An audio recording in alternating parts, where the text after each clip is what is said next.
সাইয়্যিদনা সিদ্দিক আকবর রাদিয়াল্লাহু তাআলা আনহু, যার সম্পর্কে রাসূল বলেন আবু বকর ফিল জান্নাহ, সর্বপ্রথম জান্নাতি সাহাবী আবু বকর জঙ্গলে গিয়ে হায় রে হায় ভাই কান্না করতেছে, কাঁদতেছে, আর গাছের পাতা ধরে বলতেছে হায় রে হায়, এ গাছের পাতা তুমি না কত ভালো, আল্লাহ যদি আমাকে আবু বকর না বানাইয়া, মানুষ না বানাইয়া তোমার মতো একটা গাছের পাতা বানাইতো, আমার তো হিসাব ছিল না।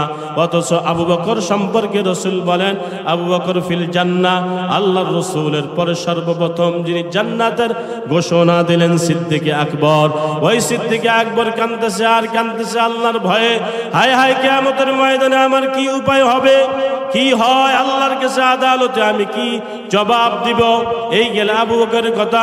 ওমর রাস্তা দিয়া হাঁটতেছে আর কাঁদতেছে, আর খেরের একটা কুড়া লইয়া হাঁটতেছে আর চোখের পানি পড়তেছে আর বলতেছে আল্লাহ আমাকে কেন আপনি মানুষ বানাইলেন, আমার তো হিসাব হবে। অথচ দ্বিতীয় নম্বর রাসূল বলেন ওমর ফিল জান্নাহ, ওমর দ্বিতীয় নম্বর জান্নাতি। ওমর কান্নাকাটি করতেছে আল্লাহর ভয়ে, হায় রে হায়। ওমর বলেন আল্লাহ যদি কিয়ামতের ময়দানে বলে, এই কিয়ামতের ময়দানে যত মানুষগুলা আছে সমস্ত মানুষগুলা জাহান্নামে যাবে, একজন মানুষ জান্নাতে যাবে।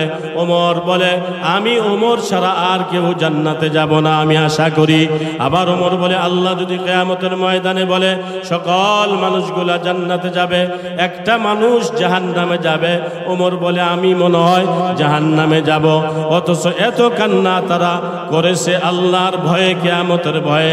এই জন্য ভাইরা আমার সময় খুব সংকীর্ণ। মিশকাত শরীফের মধ্যে একটা হাদিস আছে, ঘটনা আছে, এটা বলে শেষ করে দিচ্ছি। একটা ব্যক্তি খুব নাফরমান ছিল, আল্লাহর সাথে খুব নাফরমানিতে লিপ্ত ছিল। এমন কোন গুনাহ সে আছে যে করে নাই, সম্পূর্ণ গুনাহ সে জীবনের মধ্যে করতে করতে যখন মৃত্যুর সময় আসছে তার বুঝে আসলো হায় রে হায় আমি কি করলাম। এমতো অবস্থায় তার সন্তানদেরকে নসিহত করলো, আমার সন্তানেরা আমি যখন মৃত্যুবরণ করব আমাকে তোমরা জ্বালাইয়া পুরাইয়া ছাই বানাইয়া এক ভাগ ছাই সাগরের মধ্যে ফেলে দিবা, আরেক ভাগ ছাই বাতাসের সাথে দিয়ে দিবা। তার কথা ছিল সাগরে দিলে আর বাতাসে দিলে আল্লাহ এটা জমা করতে পারবে না, ঠিক না ঠিক জোরে গণ। কিন্তু আল্লাহ বলেন ইন্নামা আমরুহু ইযা আরাদা শাইআ আইয়াকুলা লাহু কুন ফায়াকুন। আল্লাহ বলবে আর হয়ে যাবে। লম্বা কথা সংক্ষেপ, এই বান্দাকে তার ছেলেরা এরকমই করলো। মৃত্যুর পরে আল্লাহ যখন বলল বান্দা একসাথে হ, ও সাগরের অংশ ও বাতাসের অংশ জমা হয়ে হুবাহু মানুষ হয়ে গেছে। আল্লাহ জিজ্ঞাসা করে আমার বান্দা কেন তুই এই কাজ করলি? তখন বান্দা থরথর কাঁপে আর বলে আল্লাহ আমি তো আমার জিন্দেগিতে অনেক গুনাহ করেছি, আপনি আমাকে কত সুন্দর চেহারা দিলেন, কত সুন্দর বডি বানাইলেন, কিয়ামতের ময়দানে আমি আপনার সামনে কিভাবে দণ্ডায়মান হয়ে আমি আমার চেহারা দেখাইতে পারি? আপনার ভয়ে, জাহান্নামের ভয়ে, কিয়ামতের ভয়ে, আমি আপনার ভয়ে, কিয়ামতের ভয়ে, জাহান্নামের ভয়ে আপনার চেহারা কিভাবে দেখাইব? এই জন্য আমি আমার ছেলেকে বললাম ও আমার ছেলে আমাকে দুই ভাগ করে, এক ভাগ সাগরে ফেলবে, এক ভাগ বাতাসের সঙ্গে দিবে। আমি আপনার কাছে যেতে পারবো না, এই চেহারা দেখাইতে পারবো না। আল্লাহ তো অন্তর্যামী। আল্লাহ বলে বান্দা কেন করলি? বলে আপনার ভয়ে, জাহান্নামের ভয়ে। আল্লাহ পাক রহমতের জরিয়ায় জো সেটে গেল। আল্লাহ বলে বান্দা সত্যিকারেই যদি তুই আমাকে ভয় করে এই কাজ করে রাখছ, এই কাজ করলি, তবে তোকে আমি আল্লাহ এই মুহূর্তে ক্ষমা করে জান্নাত দিয়ে দিলাম। আলহামদুলিল্লাহ الذي جعل الشمس والقمر بحسبان والنجم والشجر يسجدان وفضل زمانا على زمان كما فضل مكانا على مكان وإنسانا على إنسان ونشهد أن لا إله إلا الله وحده لا شريك له لا ضد له ولا ند له ولا مثل له ونشهد أن سيدنا وسندنا وحبيب ربنا وطبيب قلوبنا ومولانا محمدا عبده ورسوله صلى الله تعالى عليه وعلى آله وأصحابه وبارك وسلم تسليما كثيرا الذي أرسله الله تعالى بالحق بشيرا ونذيرا وداعيا إلى الله بإذنه وسراجا منيرا أما بعد فأعوذ بالله من الشيطان الرجيم بسم الله الرحمن الرحيم وأما من خاف مقام ربه ونهى النفس عن الهوى فإن الجنة هي المأوى وقال النبي صلى الله عليه وآله وسلم الكيس من دان نفسه وعمل لما بعد الموت أو كما قال النبي عليه الصلاة والسلام شكل درود إبراهيم پرني اللهم صل على محمد وعلى آل محمد كما باركت على إبراهيم وعلى آل إبراهيم إنك حميد مجيد اللهم بارك على محمد وعلى آل محمد كما باركت على إبراهيم وعلى آل إبراهيم إنك حميد مجيد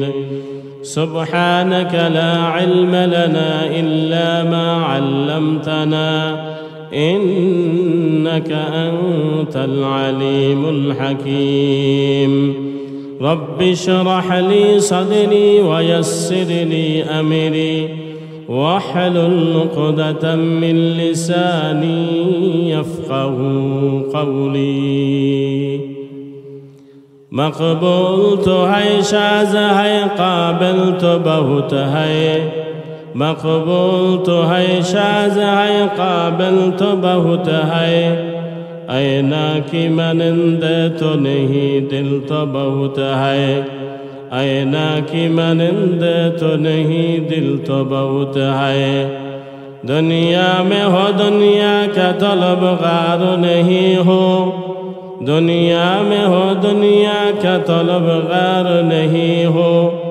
بازار سے گزر ہو خریدار نہیں ہو بازار سے گزر ہو خریدار نہیں ہو الحمدللہ কিসমত কেন্দ্রীয় জামি মসজিদের উদ্যোগে 20তম তাফসীরুল কুরআন মাহফিলের সম্মানিত সভাপতি জনাব আলহাজ হযরত মাওলানা মুফতি উবাইদুল্লাহ বিন আব্দুল জব্বার সাহেব, প্রধান অতিথি হযরতুল আল্লাম মাওলানা সেলিম হোসেন আজাদি, প্রধান বক্তা হিসেবে আসতেছে আল্লামা ইসমাইল হোসেন সিরাজি।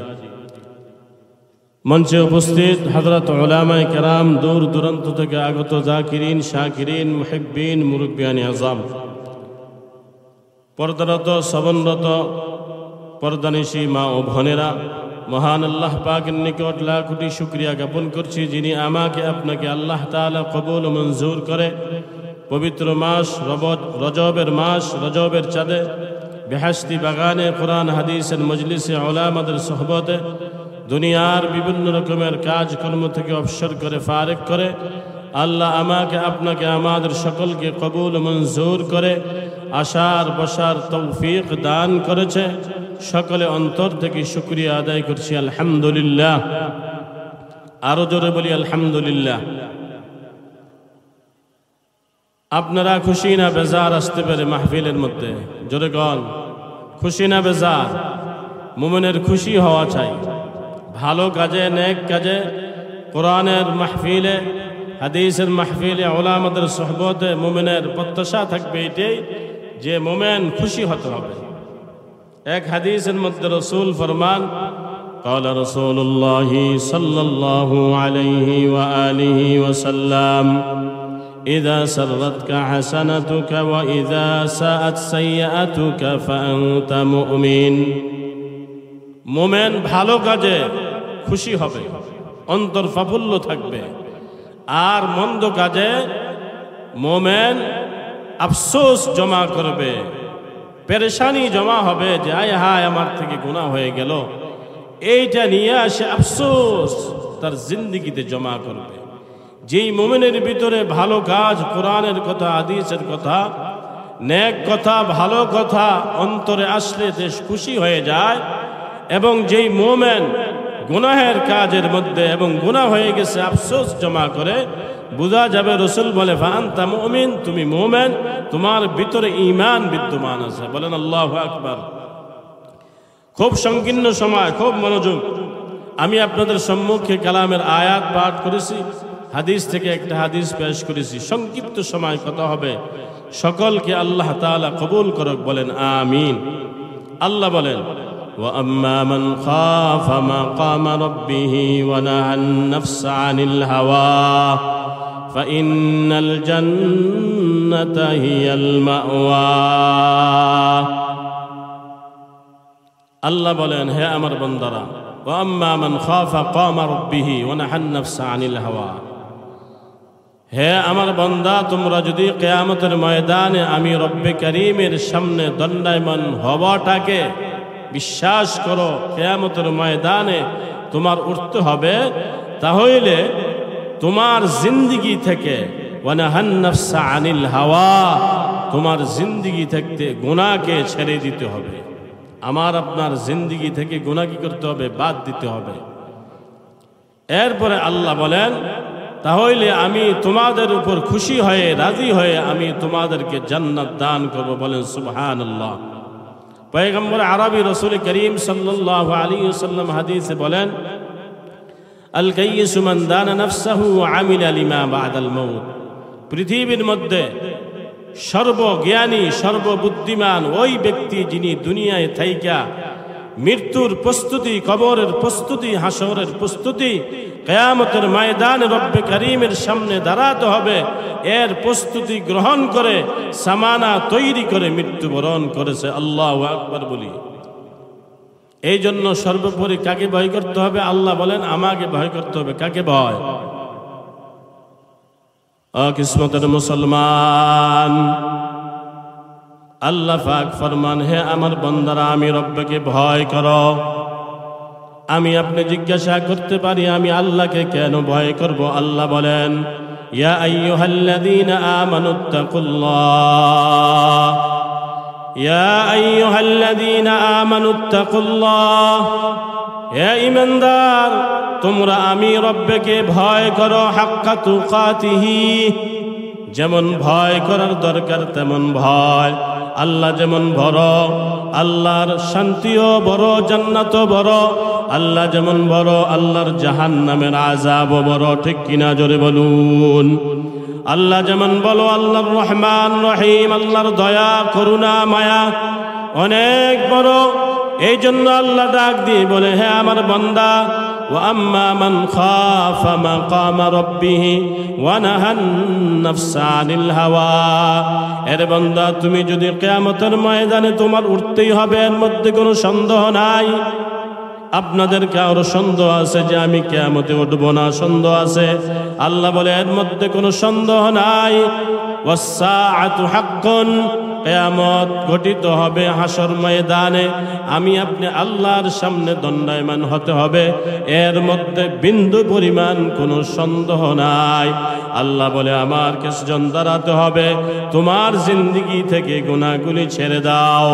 তাহলে ওয়ানাহান নাফসা আনিল হাওয়া ফাইন্নাল জান্নাতা হিয়াল মাওয়া, আমি আল্লাহ তোমাকে জান্নাত মাওয়া নামক জান্নাত দান করব। আল্লাহু আকবার। ভাইরা আমার, দেখা যায় আমি আপনি মুসলমান ইমানদার দাবি করি, কিন্তু আল্লাহর ভয় আমার ভিতরে এখনো আসে নাই। কোন ইমানদার যদি প্রকৃতপক্ষে আল্লাহকে ভয় করে সে জিন্দেগিতে মিথ্যা বলতে পারে না, তার দ্বারায় অশ্লীল কাজ হতে পারে না, তার দ্বারায় মানুষ খুন করতে পারে না, তার দ্বারায় আল্লাহ পাকের অপরাধ সংগঠিত হয় না। সামনে রমজান আসতেছে, মানুষ রমজানের রোজা রাখবে। আল্লাহ বলেন তাকওয়ার জন্য রোজা দিছি। তাকওয়া মানে ভয়, খৌফ মানে ভয়। আল্লাহ বলেন হে বান্দা, আমি আল্লাহকে ভয় করো, কারণ তুমি গুনাহ নিয়ে যদি কিয়ামতের ময়দানে আসো, তাহলে আমার কাছে তুমি ধরা খেয়ে যাইবা। ভিন্ন আয়াতে আল্লাহ বলেন ওয়াউদিয়াল কিতাবু ফাতারাল মুজরিমিনা মুশফিকিনা মিম্মা ফিহি ওয়া ইয়াকুলুনা ইয়া ওয়াইলাতানা মা লিহাযাল কিতাব লা ইউগাদিরু সগীরাতাও ওয়ালা কাবীরা ইল্লা আহসাহা ওয়া ওয়াজাদু মা আমিলু হাযিরা ওয়ালা ইয়াযলিমু রাব্বুকা আহাদা। বান্দার আমলনামা যখন কিয়ামতের ময়দানে প্রকাশ করে দিবে, আল্লাহ হাতে দিবে, বান্দা আফসোস করবে আর বলবে হায় আল্লাহ, লা ইউগাদিরু সগীরা, আপনি তো এমন দেখা যায় ছোট থেকে ছোট ছাড়েন নাই, ওয়ালা কাবীরা, বড় ছাড়েন নাই, ছোট ছাড়েন নাই, ওয়ালা ইয়াযলিমু রাব্বুকা আহাদা, আপনি সব জিনিস এই কিতাবের মধ্যে শামিল করলেন, কিতাবের মধ্যে লিপিবদ্ধ করলেন। আল্লাহ বলেন বান্দা শোনো শোনো শোনো, ওয়ালা ইয়াযলিমু রাব্বুকা আহাদা, আমি আল্লাহ, আমি এমন দয়ালু, এমন রহমান রহিম আল্লাহ, বান্দার জন্য আমি তোমার প্রতি জুলুম করি নাই। তুমি নিজে নিজেই দুনিয়ায় আমার অবাধ্য ছিলা, আমার সঙ্গে তুমি নাফরমানি করেছো, আমার ইবাদতে তুমি লিপ্ত হও নাই, তুমি যা করেছো তাই আমি লিপিবদ্ধ করলাম। তুমি এবং পরো দেখো, স্বচক্ষে দেখো তুমি জান্নাতে যাবা কিনা জাহান্নামে যাইবা। এই জন্য আল্লাহ বলেন ও আম্মা মান খাফা মাকামা রাব্বিহি, হে আদরের বান্দা, হে নবীর উম্মতের দল, হে কিসমতের মুসলমান, আল্লাহ বলে আমাকে ভয় করো। কোন বান্দার ভিতরে যদি সঠিক ভয়, প্রকৃত ভয় ঢুকে যায়, এই বান্দার দ্বারাই সমাজে কোনো খারাপ কাজ হবে না। ঠিক না বেঠিক? জোরে কর, হবে। এই বান্দা কোনো মুসলমানের জন্য বিপক্ষে সাক্ষী দিতে যাবে না, এবং মিথ্যা কথা বলবে না, সুদের সাথে সম্পর্ক রাখবে না, ঘুষ খাবে না, পরনিন্দা করবে না, মানুষের জমিন দখল করবে না, এতিমের সম্পদ ভক্ষণ করবে না, যতক্ষণ না বান্দার প্রতি আল্লাহ পাকের পরিপূর্ণ ভয় না ঢুকে, এই বান্দাটা আল্লাহর প্রকৃতপক্ষে মুমিন হতে পারবে না। ভাইরা আমার, সাইয়্যিদনা সিদ্দিক আকবর রাদিয়াল্লাহু তাআলা আনহু, যার সম্পর্কে রাসূল বলেন আবু বকর ফিল জান্নাহ, সর্বপ্রথম জান্নাতি সাহাবী আবু বকর জঙ্গলে গিয়ে হায় রে হায় ভাই কান্না করতেছে, কাঁদতেছে, আর গাছের পাতা ধরে বলতেছে হায় রে হায়, এ গাছের পাতা তুমি না কত ভালো, আল্লাহ যদি আমাকে আবু বকর না বানাইয়া, মানুষ না বানাইয়া তোমার মতো একটা গাছের পাতা বানাইতো, আমার তো হিসাব ছিল না। অথচ আবু বকর সম্পর্কে রাসূল বলেন আবু বকর ফিল জান্নাহ, আল্লাহর রাসূলের পরে সর্বপ্রথম যিনি জান্নাতের ঘোষণা দিলেন সিদ্দিক আকবর। ওই সিদ্দিক আকবর কাঁদতেছে আর কাঁদতেছে আল্লাহর ভয়ে, হায় হায় কিয়ামতের ময়দানে আমার কি উপায় হবে, কি হয় আল্লাহর কাছে আদালতে আমি কি জবাব দিব। এই গেল আবু বকরের কথা। ওমর রাস্তা দিয়া হাঁটতেছে আর কাঁদতেছে, আর খেরের একটা কুটা লইয়া হাঁটতেছে, আর চোখের পানি পড়তেছে, আর বলতেছে আল্লাহ আমাকে কেন আপনি মানুষ বানাইলেন, আমার তো হিসাব হবে। অথচ দ্বিতীয় নম্বর রসুল বলেন ওমর ফিল জান্নাহ, ওমর দ্বিতীয় নম্বর জান্নাতি। ওমর কান্নাকাটি করতেছে আল্লাহর ভয়ে। হায় রে হায়, ওমর বলেন আল্লাহ যদি কিয়ামতের ময়দানে বলে, এই কিয়ামতের ময়দানে যত মানুষগুলো আছে সমস্ত মানুষগুলা জাহান্নামে যাবে, একজন মানুষ জান্নাতে যাবে।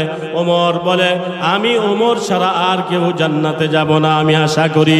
আবার ওমর বলে আল্লাহ যদি কিয়ামতের ময়দানে বলে সকল মানুষগুলা জান্নাতে যাবে, একটা মানুষ জাহান্নামে যাবে, ওমর বলে আমি মনে হয় জাহান্নামে যাব। অথচ এত কান্না তারা করেছে আল্লাহর ভয়ে, কিয়ামতের ভয়ে। এই জন্য ভাইরা আমার, সময় খুব সংকীর্ণ। মিশকাত শরীফের মধ্যে একটা হাদিস আছে, ঘটনা আছে, এটা বলে শেষ করে দিচ্ছি। একটা ব্যক্তি খুব নাফরমান ছিল, আল্লাহর সাথে খুব নাফরমানিতে লিপ্ত ছিল। এমন কোন গুনাহ সে আছে যে করে নাই, সম্পূর্ণ গুনাহ সে জীবনের মধ্যে করতে করতে যখন মৃত্যুর সময় আসছে, তার বুঝে আসলো হায় রে হায় আমি কি করলাম। এমতো অবস্থায় তার সন্তানদেরকে নসিহত করলো, আমার সন্তানেরা, আমি যখন মৃত্যুবরণ করব আমাকে তোমরা জ্বালাইয়া পুরাইয়া ছাই বানাইয়া এক ভাগ ছাই সাগরের মধ্যে ফেলে দিবা, আরেক ভাগ ছাই বাতাসের সাথে দিয়ে দিবা। তার কথা ছিল সাগরে দিলে আর বাতাসে দিলে আল্লাহ এটা জমা করতে পারবে না, ঠিক না ঠিক জোরে কর। কিন্তু আল্লাহ বলেন ইন্নামা আমরুহু ইযা আরাদা শাইআ আইয়াকুলা লাহু কুন ফায়াকুন। আল্লাহ বলবে আর হয়ে যাবে। লম্বা কথা সংক্ষেপ, এই বান্দাকে তার ছেলেরা এরকমই করলো। মৃত্যুর পরে আল্লাহ যখন বলল বান্দা একসাথে হ, ও সাগরের অংশ ও বাতাসের অংশ জমা হয়ে হুবাহু মানুষ হয়ে গেছে। আল্লাহ জিজ্ঞাসা করে আমার বান্দা কেন তুই এই কাজ করলি? তখন বান্দা থরথর কাঁপে আর বলে আল্লাহ আমি তো আমার জিন্দেগিতে অনেক গুনাহ করেছি, আপনি আমাকে কত সুন্দর চেহারা দিলেন, কত সুন্দর বডি বানাইলেন, কিয়ামতের ময়দানে আমি আপনার সামনে কিভাবে দণ্ডায়মান হয়ে আমি আমার চেহারা দেখাইতে পারি? আপনার ভয়ে, জাহান্নামের ভয়ে, কিয়ামতের ভয়ে, আমি আপনার ভয়ে, কিয়ামতের ভয়ে, জাহান্নামের ভয়ে আপনার চেহারা কিভাবে দেখাইব? এই জন্য আমি আমার ছেলেকে বললাম ও আমার ছেলে আমাকে দুই ভাগ করে, এক ভাগ সাগরে ফেলবে, এক ভাগ বাতাসের সঙ্গে দিবে। আমি আপনার কাছে যেতে পারবো না, এই চেহারা দেখাইতে পারবো না। আল্লাহ তো অন্তর্যামী। আল্লাহ বলে বান্দা কেন করলি? বলে আপনার ভয়ে, জাহান্নামের ভয়ে। আল্লাহ পাক রহমতের জরিয়ায় জোশ এসে গেল। আল্লাহ বলে বান্দা সত্যিকারে যদি তুই আমাকে ভয় করে এই কাজ করে রাখছ, এই কাজ করলি, তবে তোকে আমি আল্লাহ এই মুহূর্তে ক্ষমা করে জান্নাত দিয়ে দিলাম। আল্লাহ আল্লাহ क्या मुबारक नाम है, अल्लाह अल्लाह आशिकों का काम है। अल्लाह अल्लाह तो मेरा माबूद है, अल्लाह अल्लाह तो मेरा माबूद है। अल्लाह अल्लाह तो मेरा माशूक है, अल्लाह अल्लाह तो मेरा महबूब है। अल्लाह अल्लाह तो मेरा रहमान है, अल्लाह अल्लाह तो मेरा रहीम है। আল্লাহ পাক যেন আমাকে আপনাকে সকলকে আল্লাহকে ভয় করে দুনিয়ায় আল্লাহ পাকের হুকুম রসুলের তরিকা অনুযায়ী চলে জান্নাতের মেহমান হতে পারি। আল্লাহ সকলকে কবুল করুক, এই মাহফিল কবুল করুক, আমিন।